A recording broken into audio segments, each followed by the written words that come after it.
This is an older Minolta flash meter. It's flash meter number 4, and these would have been used in professional studios in the 1990s, maybe even earlier. The Minolta, I think, made a flash meter 3. I've had one of those. I don't know. They might have even made a flash meter 2. But this flash meter does more than just measure flash. It can measure ambient. It also has some extensive capabilities with regards to storing readings in memory, and it can even communicate with other Minolta 35 millimeter film cameras. I think the Maxim 9000 and the Maxim 7000. And that's important because there are a couple of different batteries that you need to put in here. And as it turns out, you only need to put in a AA battery if you're just interested in using the flash meter, which is, typically what I do. So on the back, we'll just take a look at the battery. When you remove the battery cover, you'll see that it takes a AA, and it can also take 4LR44. And that small battery that I have not put in my light meter, that's the one that you would use if you're really going deep with this meter and trying to sync it, if you will, to the old Minolta film cameras. And I would say if you're doing that, then you're most likely going to be looking at the manual, and you can find manuals online for these old Minolta meters, and they're going to go into a lot more detail than I am on this functionality. But what I wanted to point out is if you do have one of these or are given one, you just need the AA battery to get started. And in terms of getting this thing started, there is a recall on button, and that's kind of in the middle on the right. And that is how you turn it on. And then the way you are going to set it into a mode that it can receive a flash, there is this round button on the right hand side. It's that black dome that's kind of in the middle to the right. And you just press that, and it's either going to fire the flash directly from your flash meter, or the way I use it is it puts the light meter in a ready mode, and then it just is expecting to take a reading the next time it sees a flash. So, how do you tell it to be in the ready mode, or how do you tell it to use a cord? Where do you plug the cord in? We'll talk about the cord right now. That's simply a PC sync cord. It's going to go under the brand name Minolta at the very bottom of the flash meter. One end's a PC, the other end is going to be whatever it is to attach to your, to your pack or to your monoblock.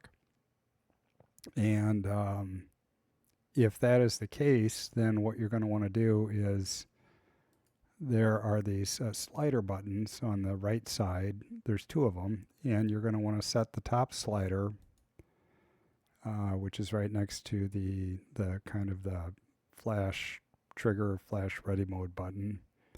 You're going to want to set that to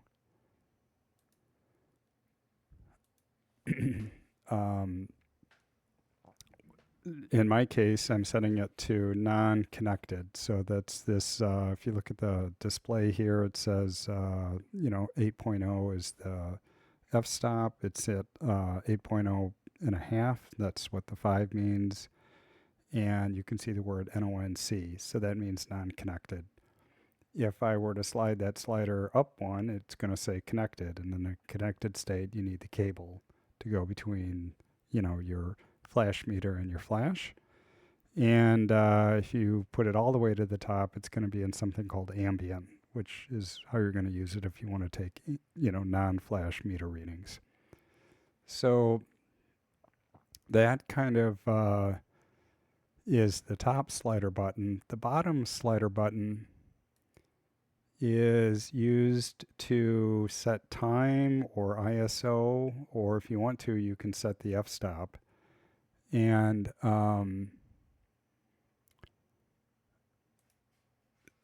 you can see it a little bit better here, and you can also see the display. So, I want a flash meter to tell me what my f-stop should be.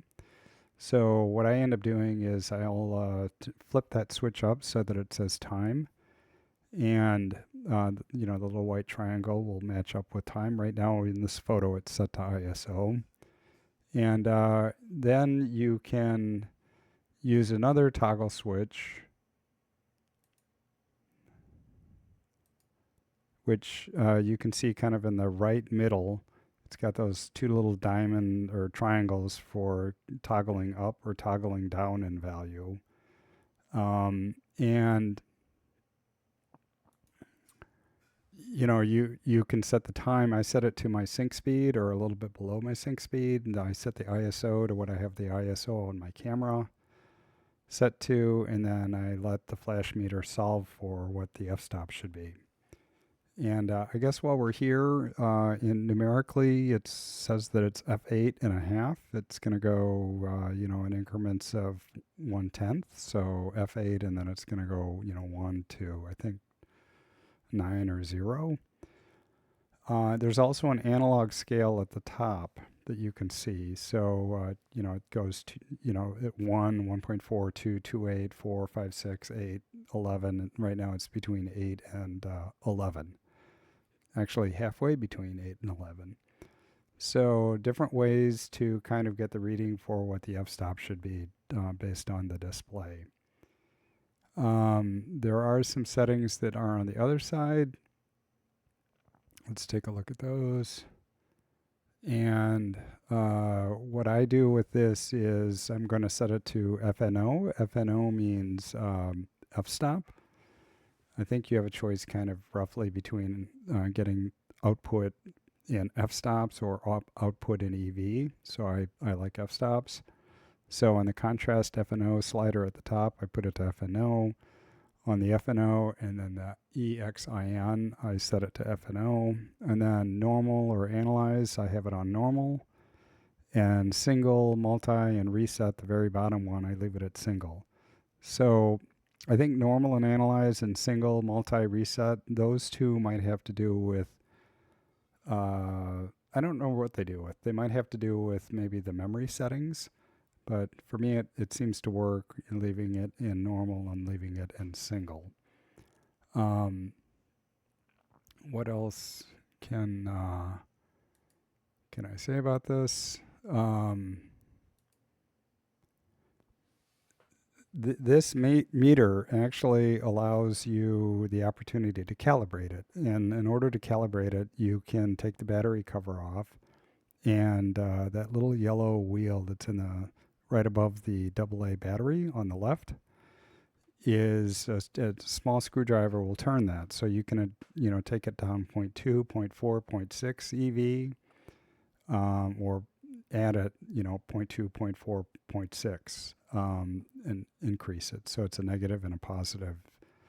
In EV, I think of that as like, like increments of a stop.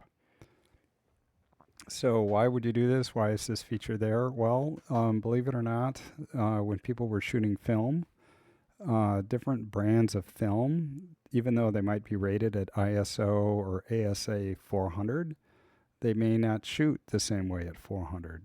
So AGFA may be brighter or darker than Ilford, or Ilford might be brighter or darker than Kodak. That's a guess on my end, but I'm just saying there's a lot of variability potentially there. The other thing is that within SLR camera lenses, f8 isn't the same on every brand of lens, and f8 isn't even the same within like a Minolta 50 millimeter lens and a Minolta 135 millimeter.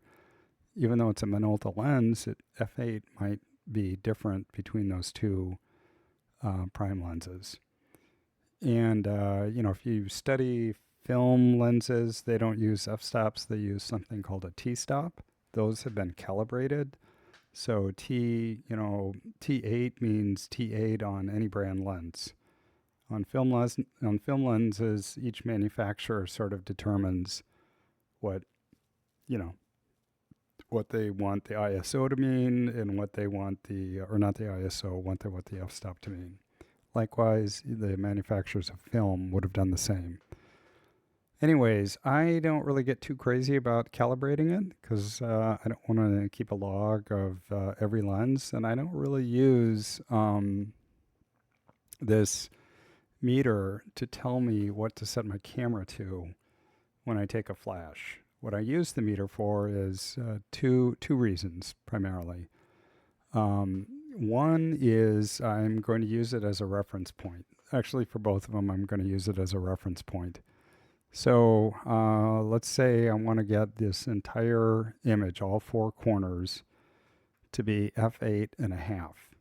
So I could move the light meter to the right corner, the left corner, the top corner, the bottom corner, on the right and the left, and just make sure it's 8.05.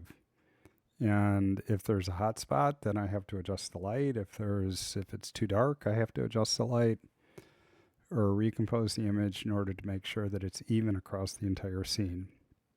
Another way you might use it is if you're trying to make a background consistently all one color and it's a large background, maybe it's several feet tall by several feet wide. And the reason I said it's relative is because you're not really interested in so much what the number is. You just want to make sure it's the same number wherever you put the meter. And then I would use it buying strobes or when I'm going to sell a strobe. So again, it's a relative meter reading. I will set the strobe at its full power. And then if I take it down, see if I get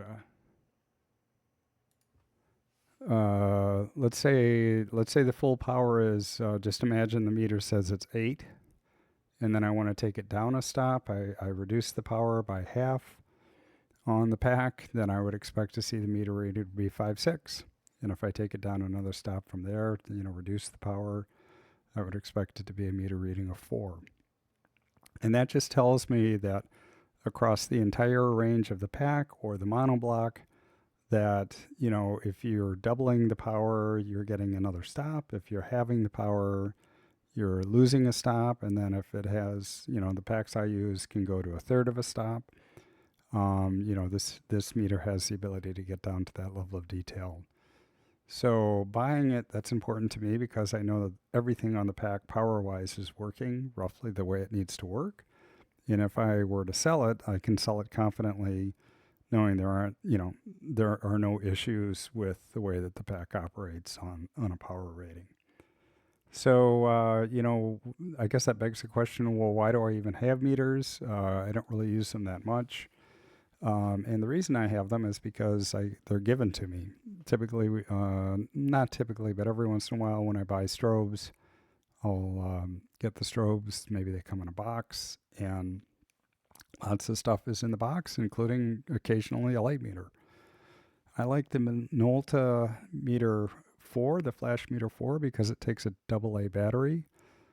You want to keep an eye out for the types of batteries these older flash meters use, because the batteries may be a little bit tricky to find.